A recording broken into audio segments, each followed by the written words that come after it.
Iubește-mă cu dor de primăvară, iubește-mă ca lumea să dispară, iubește-mă că-ți fac un suc la blender, iubește-mă așa ca un transgender.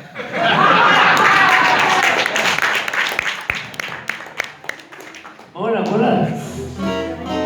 Mai bagă! Știu că sunt bună și modestă. Mă bucur că îl revăd pe Dănăilă și mi-am adus aminte o epigramă pe care a făcut-o acum 15-20 de ani, nu? Când eram și noi mai țepe. Zice, corupția și stela. Dacă aș putea să mă pronunț, văzându așa de înalt în crupe, dacă aș putea să mă pronunț, văzându așa de înaltă în crupe, i-aș pune în față un anunț. Atenție, bărbați, corupi!